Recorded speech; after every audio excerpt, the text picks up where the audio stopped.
నమస్తే, learn with లక్ష్మికి స్వాగతం. ఈరోజు బయట క్రిస్పీగా లోపల సాఫ్ట్గా ఉండే పన్నీర్ టిక్కీ ఎలా చేయాలో చూద్దాం. ఇందుకోసం 2 ఉడికించిన బంగాళాదుంపలు, 4 టేబుల్ స్పూన్ల క్యాప్సికమ్, 4 టేబుల్ స్పూన్ల క్యారెట్, 3 టేబుల్ స్పూన్ల పచ్చి బఠానీలు, 2 టేబుల్ స్పూన్ల బీన్స్, పచ్చిమిరపకాయ, అల్లం వెల్లుల్లి పేస్ట్, కొత్తిమీర. కడాయి వేడి చేసి ఆయిల్ వేసి జీరా, పచ్చిమిరపకాయలు, వెల్లుల్లి వేసి పచ్చి వాసన పోయినంత వరకు వేయించాలి. ఇందులో ముందుగా క్యారెట్, పచ్చి బఠానీ, బీన్స్ వేసి ఉప్పు వేసి క్యారెట్, బీన్స్, బఠానీ ఉడికినంత వరకు మగ్గించుకోవాలి.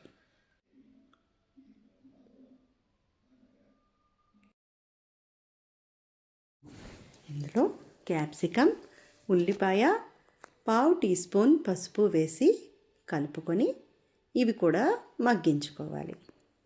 ఇవి మగ్గాక వీటిని చల్లగా చేసుకోవాలి.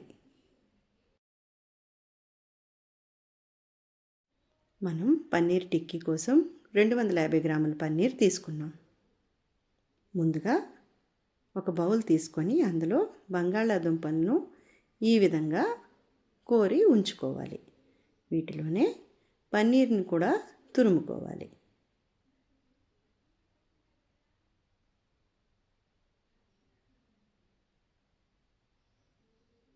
ఇందులో ఒక half table spoon chilli flakes, ఉప్పు, గరం మసాలా కానీ మ్యాగీ మసాలా కానీ వేసుకోవచ్చు. నేను గరం మసాలా వేశాను.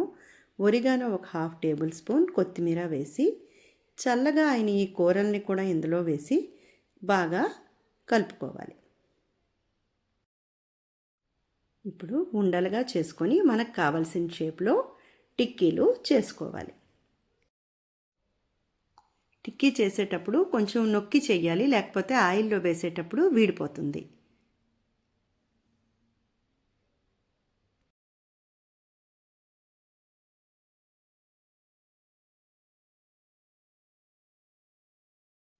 ఇది చాలా హెల్దీ అండి.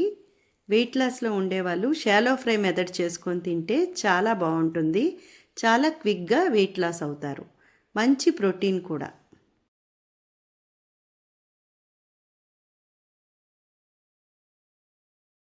ఇప్పుడు ఒక బౌల్లో 2 టేబుల్ స్పూన్ల అరారూట్ పౌడర్, 2 టేబుల్ స్పూన్ల గోధుమ పిండి, కొద్దిగా నీరు వేసుకొని స్లరీలాగా కలుపుకోవాలి. ఇందులో ఉప్పు, చిల్లీ ఫ్లేక్స్ కూడా వేసుకోవాలి. కొద్దిగా నీరు యాడ్ చేస్తూ కలుపుకోవాలి, లేకపోతే ఉండలుగా చుట్టేస్తుంది. తర్వాత ఒక ప్లేట్లోకి బ్రెడ్ క్రమ్స్ తీసుకొని అందులో ఉప్పు, చిల్లీ ఫ్లేక్స్ వేసుకొని కలుపుకోవాలి. ముందుగా ఈ టిక్కీల్ని ఈ స్లరీలో ముంచి తర్వాత ఈ బ్రెడ్ క్రమ్స్లో వేయాలి. మనం ఏ చేత్తో అయితే టిక్కీలు స్లరీలో వేస్తామో అదే చేత్తో బ్రెడ్ క్రమ్స్లో పెడితే బ్రెడ్ క్రమ్స్ కూడాను తడిగా అయిపోయి మనకి సరిగా రాదు. అందుకే ఒక చేత్తో స్లరీలో పెట్టి ఇంకో చేత్తో మనం ఇలా బ్రెడ్ క్రమ్స్ అద్దుకుంటే బాగుంటుంది. ఇప్పుడు ఒక కడాయిలో కొద్దిగా ఎక్కువ ఆయిల్ వేసి వీటిని చూపించిన విధంగా ఫ్రై చేసుకోవాలి. ఇది చాలా ఎక్కువ ఆయిల్ అనుకుంటున్నాం కాబట్టి నెక్స్ట్ మనం షాలో ఫ్రై కూడా చూద్దాం. ఈ విధంగా 2 వైపులా ఫ్రై అయిన తర్వాత వీటిని ఒక ప్లేట్లోకి తీసుకోవాలి. ఇప్పుడు కొత్తిమీర చట్నీ చూద్దాం. కొత్తిమీర, పుదీనా, అల్లం, వెల్లుల్లి, పచ్చిమిరపకాయ, నిమ్మకాయ కాకుండా మిగిలినవన్నీ మిక్సీ జార్లో తీసుకొని దాంట్లో నిమ్మరసం, ఉప్పు, 1 టీ స్పూన్ పంచదార, ఒక half tea spoon chaat masala, 2 table స్పూన్ల పెరుగు వేసి మెత్తగా పేస్ట్ చేసుకోవాలి.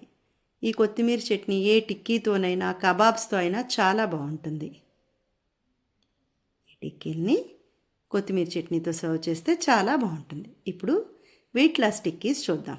ఇలా తక్కువ ఆయిల్ వేసుకొని ఈ ఆయిల్లో మనం ఈ టిక్కీల్ని షాలో ఫ్రై చేసుకొని తిన్నా చాలా బాగుంటాయి. ఇవి కూడా వెయిట్ లాస్ అవ్వాలనుకునే వాళ్ళు ఇవి చేసుకొని తినచ్చు. చూసారా ఎంత తక్కువ ఆయిల్లో ఎంత చక్కగా కాలేయో. మంచి కలర్ కూడా వచ్చాయి. అందరూ తప్పకుండా ట్రై చేయండి. ఎలా వచ్చిందో నాకు చెప్పండి.